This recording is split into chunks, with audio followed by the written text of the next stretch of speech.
Next up, we have another amazing speaker with us. We have Mr. Hamzafarooq, who's joining us all the way from thousands of miles away in the US. And he's going to talk about a very interesting topic that primarily revolves around language and how AI innovation and how use cases of AI are actually going to come together in helping us understand and process languages even better. His topic is natural language processing, innovation, and use cases. Hamza personally has over a decade of experience in leading data science and machine learning teams. His tenure spans over 3 continents in multiple industries. He's currently working at Google as a lead data scientist and is also serving as an adjunct professor at the University of Minnesota. His main area of expertise is optimization, experiment design, natural language processing, recommender systems, as well as time series forecasting.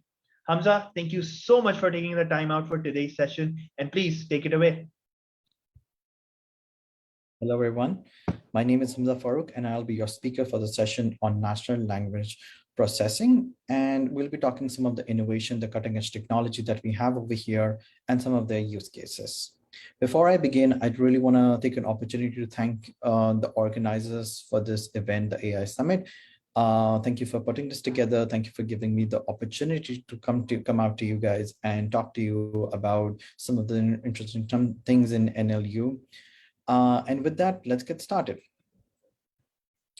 So the first thing that we want to talk about is why NLP. What is so interesting and what is so important about NLP? So there are few things that are very interesting. And the first thing that comes to your mind is, oh, when you talk about NLP or natural language understanding, you will say Alexa or Siri. And those are the very initial things that we know or heard of. And there's a novelty factor that is attached with them. But then how do we get beyond the novelty factor of what they bring? You know, for example, set my alarm, or, you know, turn on my room light, or turn on the TV. Can we go beyond that? So this session is to work through a definition around that. So natural language and speech interfaces is that what we are very familiar with. We see them everywhere. We have Alexa, we have Siri, we have Google Home. Then there are other things that we have started to identify. For example, on Yelp, you see a summary of a restaurant. There's extraction when you try to find out, you know, when someone has said something, you translate it back. So that is something. And then the convenience of social sciences, basically Grammarly is one of the most important name that comes up. So these are sort of the three main things that we have heard about in the recent days, and those are where the industry is right now. The interesting thing that have come up is that when you talk about Google Translate, or you talk about digital bots, one of the challenges that they have is that their knowledge or their ability to hold retention of the conversation we are doing is very little. You can maybe do 3 or 4 messages, and after that you will feel like, you know, the bot is losing conversation and has no idea of the things that you said 4 sentences ago. That is something that we know of, and the current world is working on holding conversational AI is responsible for holding an entire conversation. Right now, we know of chatbots. We have, again, Siri. We have help bots, for example, the one on IKEA. And then we have Google Translate, which can take an entire text and then convert it. And we all know the limitations over here. We all know, you know, what they can do on what they cannot do. Now, one of the things that come up when we talk about NLP is the ambiguity and the coverage. The ambiguity is basically there are different accents and how you talk, and then there are different ways that you can use a word. There's sarcasm, there is different kind of tone. So how do we identify that pattern? So ambiguity is what is highly derived in NLP, and that is one of the main reasons that sort of, you know, covers up the opportunity or the challenges that we have in current days. The next is the convergence issue. Like, we need to be able to generalize from seen events during training to unseen events. So, I mean, think about it. Your systems, any NLP system, anything can only work on what has been trained on. What if there's something that you have never trained your data on? For example, if you speak Chinese, can it learn Japanese? Or you speak something else, or you're teaching it some words, and can it identify other words based on that?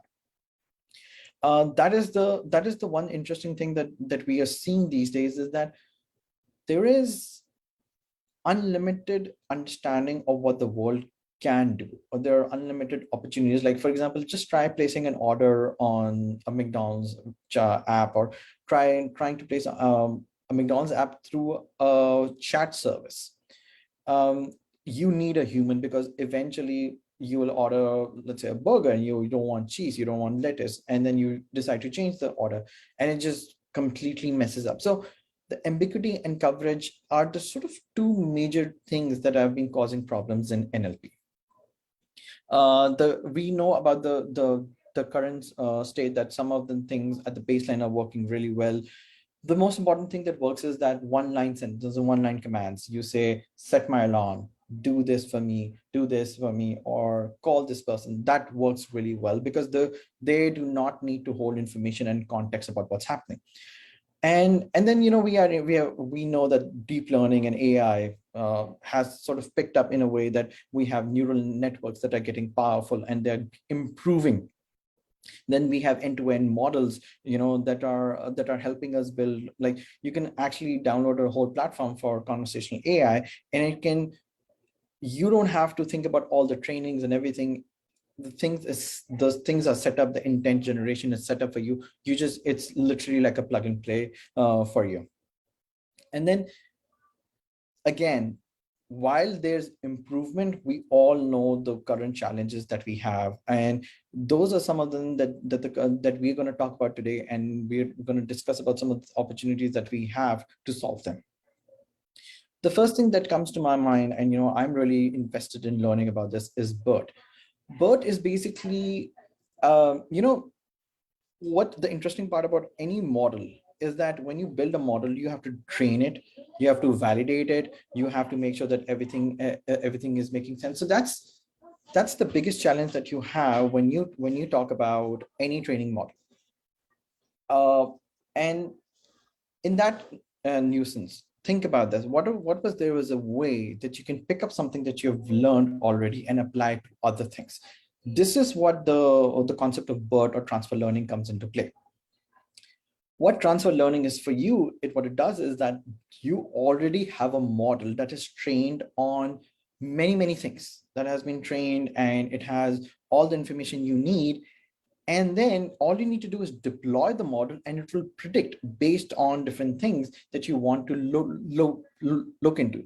For instance, the example over here is that, you have to get a lot of data, and then you train it from scratch, and it will recommend you that, predict it's a car, it's a truck, it's a bicycle, so on and so forth. What if there was a model that you can just pick it up and say, predict this for me? It's an API that is available to you. That is what we are deriving. And the difference from the API to this model is, for me, in my head, is that it's not pre-trained completely. You can pre-train your model, you can fine-tune your own model, your own data onto this, so it learns your concept. So think about it. When you say a sentence like, I like apple, I would like to buy an apple. In some cases, that will mean that you're talking about a fruit. In some cases, it would mean that you're talking about the laptop or the brand Apple.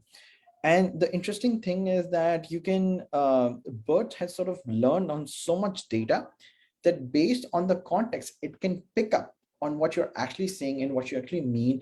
And that sort of is everything today, because if you don't have to train data on endless data, if you don't have to train your model on intense data, and just plug and play a model that has already been trained, that is what's going to win us. That's what's going to save us time. So there's an open source information available. We track that, we learn from that, and then we implement in our own systems. That's called transfer learning, right? So I want to talk about a simple model here that I built recently. I built an API, which basically can be connected to any social media network. It's a chatbot. And what I did in the chatbot is that I asked the chatbot to sort of remember the information that I'm writing in terms of, I'm going to write a question, or I'm going to speak to it and say, I would like to stay in a place in New York City, which is close to the Times Square and is cheaper than some dollar sign and so on and so forth. And what the algorithm does for me is that I'm not training the data on anything. I'm using transfer learning. I've taken BERT, I've taken reviews of different hotels, and I'm looking at the similarity of what I'm asking in my review to what is actually available in the reviews of the hotel. So for instance, my query that I've written is there. It matches closely to what is written, and that all processing in the NLP pipeline is done by BERT. And the great thing about NLP is that this model is that it can hold a conversation. So you can say, okay, I want to stay in New York. These are the hotels these are the kind of hotels I want. And then you go, but maybe I need something that is near the Fifth Avenue. So it remembers your previous details, that what kind of things you're looking for, and it gives you an opportunity to list the hotels in that way. So that is something that we previously did not have the option to do.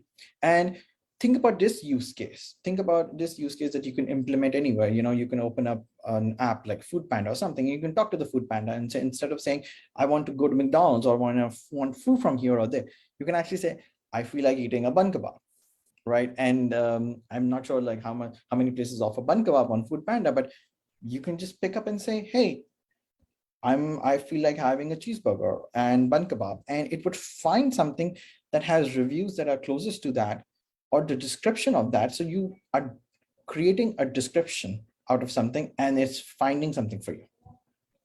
So that is one example. Another major topic that I want to cover here is the multimodal learning.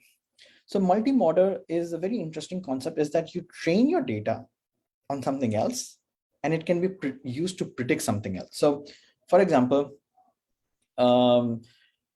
in general, what we do is the very interesting example that I have come across recently is that you can feed this model a lot of data, and you can ask random questions out of it.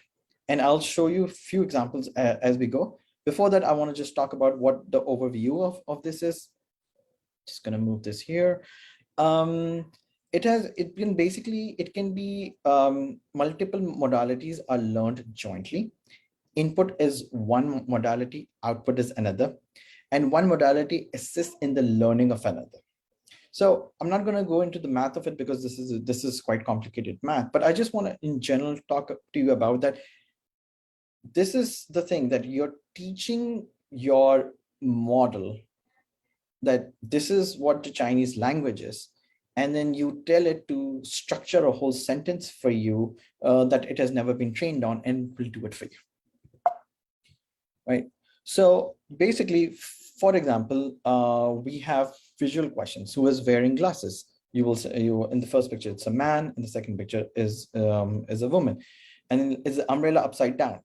Now imagine the model was never trained to learn that, figure out that this is an umbrella or not. We are going to the next level. We're not saying there's a man and a woman in a picture. We are saying there is a person who is wearing glasses. And who's the person wearing glasses? It's the man. So we can ask questions within the model. Previously, we used to say, does this picture have a boy or a girl or a cat or a dog? Now we are going beyond that. How many children are in the bed? 2. How many children are in this bed? 1. Well, where is the child sitting? He's sitting on the fridge. So this is contextual. You're going beyond the gamification of saying this is this. No, you're asking questions, and it is able to understand the context of the picture and tell you something, which is very, very powerful. Like, just think about it. Like, you can actually sit there. You can be somewhere. You can look at the review of a hotel and say, tell me, how is the Wi-Fi of this hotel? And based on the reviews, you can actually find out what people have said about it. So that is one application. Another application is image captioning. Man in black shirt is playing guitar. Construction working in orange vest is working on road. Two young girls are playing with Lego toy. This is again a very interesting application that, like you pick up the context and you build things on what's happening there. Finally, this is something that Google team has been working on, is that you can actually ask Google the question that, can I use these shoes to hike on Mount Fiji? And it will give you the answer. So enter the world of contextual understanding. Previously, we had the understanding that does this thing exist or not? We are going to the next level where we are saying, I know this thing exists. Tell me the applications for this, or how can I use this thing? Now, this is something that we have not done so far, and the applications are very limited, and the evaluation is even worse. But we are here and we are working on this, and this is the idea that I wanted to bring forth. That is that we are in the world there, open source is available, all these models are available. We can build the next generation startups, we can build the next generation apps, which are more about context, about understanding of what you're saying. Because every time you're searching for something, you have to make your search very simple. What if you can have a very complicated search? What if you can talk to the search and the search can hold that information that you have been talking to it about and drill down further and further and further? All right, and that's my time. Thank you so much for having me. This is my email address. Love to hear back from you, and I would love to collaborate with anybody. Like they have an idea about a startup, they want to work on a startup. I'm working on a couple of startup ideas about natural language processing. I would love to work with you guys. Reach out to me. And thank you again so much, folks from 10PEARLS AI Summit, for giving me the opportunity to come and speak to you. Thank you, everyone. Have a nice day. Thank you so much, Hamza. It was kind of really interesting to get to know and realize that, something which is language that we use so often to communicate with each other has so much nuance to it, when seen in a computational linguistic aspect. So that was really exciting. Thank you so much for taking out the time and giving us this insight.